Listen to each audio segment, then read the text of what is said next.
He had the world at his feet, but his own voice was a silent prison. Lucas, at 22, carried the weight of a lifetime of being overlooked, of being the lesser son.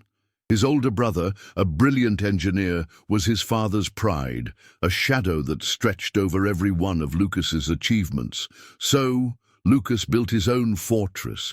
He mastered economics and finance, subjects that demanded cold logic and no emotion. He spoke in academic jargon, using complex words to create distance, to build an intellectual wall around his vulnerable heart. His arrogance was not a character trait. It was a carefully constructed defense mechanism, a shield against the pain of never being enough. He lived in a world of equations and theories, because they were predictable, unlike the unpredictable and painful emotions of his family. His kingdom was the university's library, a labyrinth of knowledge that felt as vast and empty as his own soul. He would stay long after the last student had left. The silent echo of his footsteps on the marble floor, the only sound besides the hum of the air conditioning. He found a kind of grim satisfaction in this solitude. The towering shelves of dusty books were his silent companions, their forgotten stories mirroring the story he kept locked inside. He was a collector of knowledge, accumulating facts and figures, but he never truly understood the human stories behind them. He was a student of the world, but a stranger to himself, a ghost in a mausoleum of thought, haunting the quiet halls with the echo of his own unfulfilled potential. In this desolate world, there was only one other soul, Arthur, the night janitor. Lucas saw him not as a man, but as a silent, shuffling presence. He was a fixture of the library's ecosystem, as much a part of the building as the old wooden desks or the fluorescent lights. His movements were a part of the routine, the rhythmic squeak of his mop, the soft clatter of cleaning supplies. Lucas never bothered to look him in the eye. He would simply wave his hand dismissively, an arrogant gesture meant to communicate that he was busy with more important things. He saw Arthur as someone beneath him, a manual laborer with no intellectual weight, a person whose life was a series of mundane, repetitive tasks. He didn't know how wrong he was. Arthur was an invisible man, but his hands told a different story. They were calloused from years of cleaning and scrubbing, but Lucas would later realize they were also the hands of a poet, a man who had once held a pen with the same reverence he now held a mop. Arthur's face was a map of deep-set wrinkles, each one a testament to a quiet life lived in the shadows. His eyes held a sadness that went beyond mere fatigue, a deep melancholy that Lucas, in his self-absorption, never noticed. He was a man who had seen too much and said too little, a man whose brilliant mind was hidden behind the anonymous uniform of a janitor. The first crack in Lucas's armor came on a Tuesday night, late. The silence of the library was absolute, broken only by the click of Lucas's laptop keyboard. Suddenly, a soft, hacking cough from the end of an aisle made him look up. He saw Arthur, his frame hunched over, his hand pressed to his chest. He wasn't a phantom anymore. He was a man struggling, human and frail. The sight stirred a flicker of discomfort in Lucas, an unwelcome empathy he quickly suppressed. He turned back to his screen, but the image lingered. The old man, a solitary figure in a vast, silent world, fighting a battle Lucas couldn't understand. It was the first time he had truly seen him. Lucas's routine was a carefully orchestrated dance of denial. He would burrow himself in the finance section, a fortress of predictable logic where human emotions were reduced to data points and market trends. The complexity of a spreadsheet was a comforting shield against the messy, unpredictable pain of his own life. He would mock the soft sections of the library, the rows of literature, poetry, and philosophy. He saw them as useless pursuits, the kind of things people studied when they didn't have the intellectual rigor to deal with real-world problems. He believed that the world was built on numbers, not on feelings, a belief his father had instilled in him from a young age, a belief that had slowly calcified his heart. One night, as he was gathering his things, a small, worn notebook lay half hidden behind a row of ancient philosophical texts. It was an anomaly. The janitor's things were always neatly put away, never left behind. This notebook was different. It wasn't a memo, pad, or a cleaning checklist. It was a journal, and a sense of something intimate and personal emanated from it. Lucas, driven by a strange, uncharacteristic curiosity, glanced around to see if Arthur was in sight. The old man was in a distant aisle, his back turned, mopping the floor in his silent rhythm. Lucas's conscience whispered for him to leave it alone, but an inexplicable urge to see what was inside was stronger. He slipped the notebook into his bag. He justified the act to himself as a necessary step to hand it over to the lost and found the next morning. But in his dorm room, under the harsh glare of a single desk lamp, a different impulse took over. He opened the book. The pages were filled with a beautiful flowing script, not the hurried scrawl of notes, but elegant, carefully formed letters. It was a collection of poems. He began to read, and a growing sense of unease washed over him.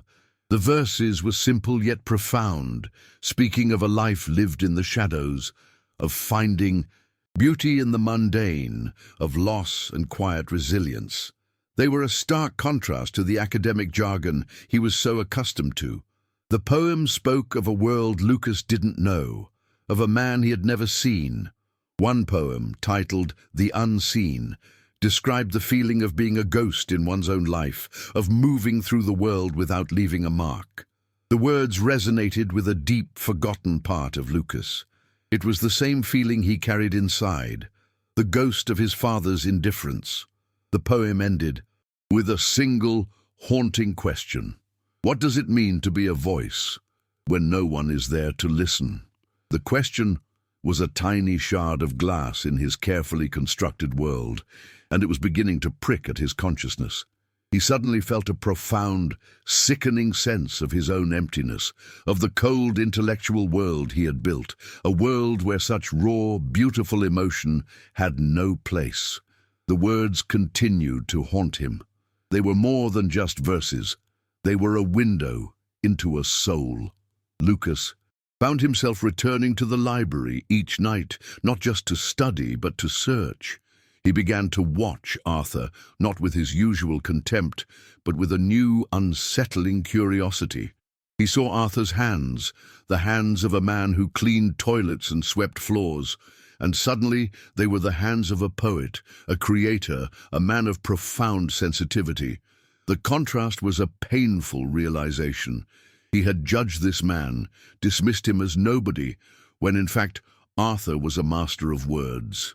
Lucas felt a wave of shame wash over him, a cold sense of his own ignorance. His arrogance had blinded him. He had been so caught up in his own self-importance, in his desperate need to prove his worth, that he had missed the quiet brilliance right in front of him. He was a student who prided himself on his intellectual prowess, yet he had failed to see the most profound truth of all, that wisdom comes not from books, but from life itself. The janitor, whom he had so casually dismissed, possessed a depth of understanding and a richness of spirit that Lucas, with all his academic achievements, could only dream of. The notebook was a silent accusation, a testament to his own profound spiritual emptiness. If this touched your heart, imagine what's coming next.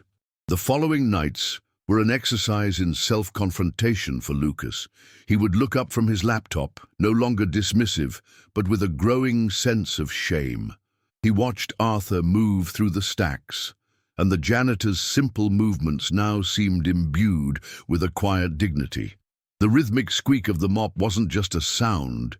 It was the sound of a man doing his duty, a man whose work was a form of silent protest against his own invisibility. Lucas began to feel a deep, aching empathy for the man he had so casually ignored. He understood the pain of being unseen, of having a voice but no one to hear it. It was a pain he knew intimately, a wound he had tried to cover with layers of academic success. One evening, Arthur was on a small, wobbly step stool, trying to reach a high shelf. He was old, and his movements were slow and deliberate. Lucas watched, holding his breath as the stool swayed slightly under Arthur's weight.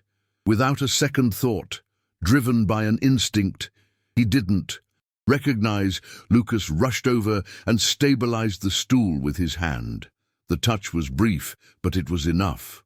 Arthur, surprised, looked at him with his tired eyes, a flicker of something akin to gratitude crossing his face. For the first time, their eyes truly met. Lucas saw not a janitor, but a person, and in Arthur's gaze he saw a lifetime of unseen struggle and quiet dignity.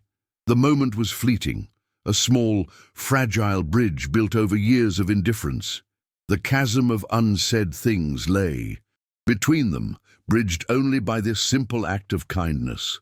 Lucas's hand on the stool felt like a connection, a small, fragile gesture that spoke volumes. It was an apology, a silent recognition of Arthur's humanity, and a painful admission of his own arrogance.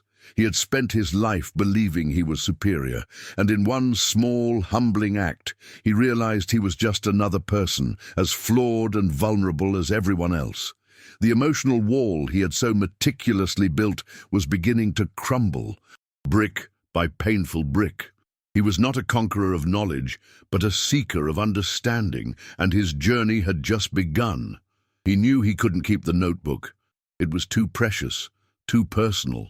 The next night, Lucas returned it.